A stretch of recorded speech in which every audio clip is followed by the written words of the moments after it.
you had seen with your own eyes this man, completely human, yet so different from the rest.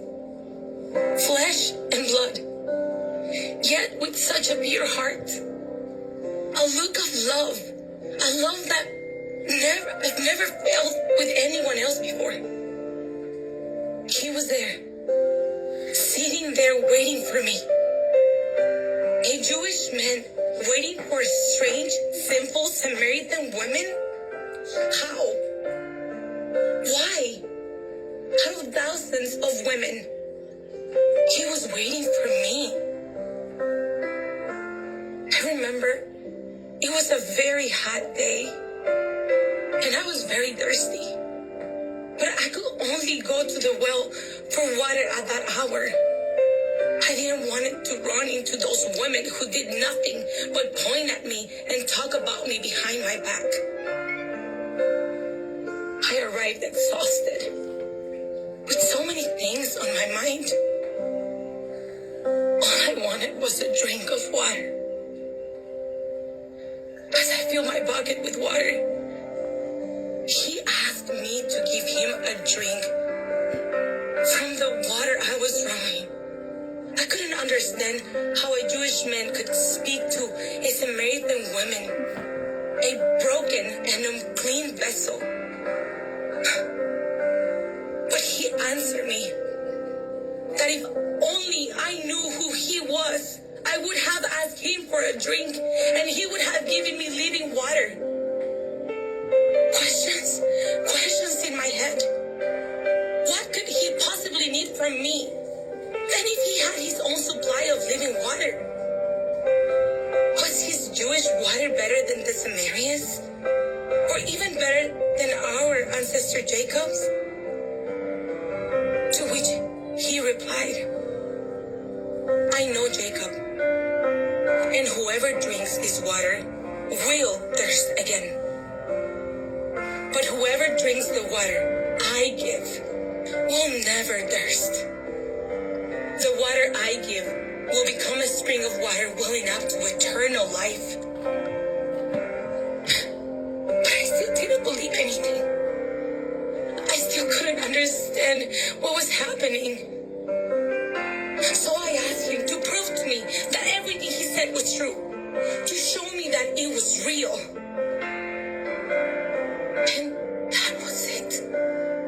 This man from out of this world told me everything I've committed in sin, things that I only knew. He even named them.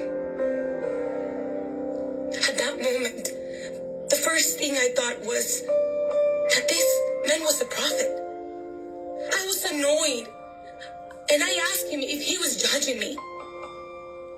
But he answered me, I am not here to condemn you, but to break down the barriers between the Jewish and the Samaritans.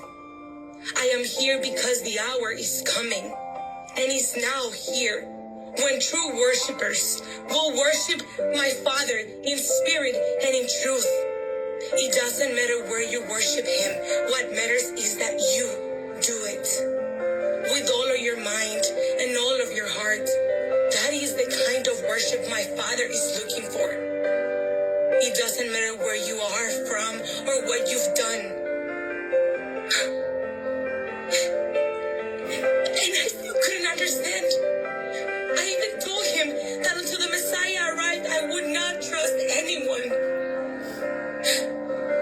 Again, he approached me, and with his loving gaze, he said to me, I am the one speaking to you. I am the Messiah, your Messiah. And I have not revealed myself to anyone as the Messiah. You are the first. Me? How? I don't deserve this. How was I chosen to be the first to see Christ, the Son of God, as the Messiah? He told me he came to Samaria just to save me. That I am one of his chosen ones. He promised me there will be no more temples or mountains, only spirit and truth, only the heart. So I ran everywhere, and I told everyone that the Messiah, the Christ, the Son of God was physically in front of me. And he told me that he loved me. He promised to never abandon me. He said he will always be with me.